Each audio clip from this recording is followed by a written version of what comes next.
ఇప్పుడే school life movie చూసాను. Cinema అయితే చాలా బాగుందన్న. అంటే మనం చిన్నప్పుడు స్కూల్లో ఏమేమి చేసాం అనేది చాలా అంటే చాలా మెమరీస్ గుర్తొచ్చాయి అన్నమాట. చాలా బాగా అనిపించింది నాకు. అండ్ హీరో పర్ఫార్మెన్స్ అయితే చాలా బాగా అనిపించింది.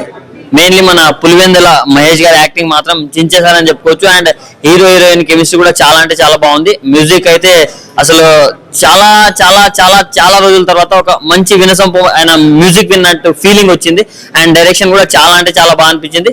సో ఫ్యామిలీతో వెళ్ళి సరదాగా నవ్వుకుంటూ చాలా మంచిగా ఒక సినిమాని ఎంజాయ్ చేయాలంటే మాత్రం స్కూల్ లైఫ్ మూవీ వచ్చాను. అండ్ మెయిన్లీ మన హీరో ఫ్రెండ్ క్యారెక్టర్ చేసింది అమ్మాయి. అంటే అందరికి తెలిసిన విషయాలే, బట్ అవన్నీ మనకు అర్థమయ్యేలాగా అమ్మాయిల గురించి చాలా అంటే చాలా బాగా మాట్లాడారు. సో నాకు హీరోయిన్ కంటే మీరే బాగా నచ్చారు. ఇన్ఫాక్ట్ నిజంగా చెప్తున్నా. సో చాలా అంటే చాలా బాగుంది మూవీ అయితే. మీ పర్ఫార్మెన్స్ చాలా బాగుంది. అంటే మీరు ప్రపోజ్ చేసినప్పుడు నిజంగా ప్రపోజ్ చేసిందేమో అనుకున్న హీరో, బట్ అది తన ఫ్రెండ్ కోసం చేసిందనే తర్వాత అర్థమైంది. సో మూవీ అయితే చాలా అంటే చాలా బాగుంది. ఫ్యామిలీ తోటి వెళ్ళి చాలా ఎంజాయ్ చేసే movie. So please do watch.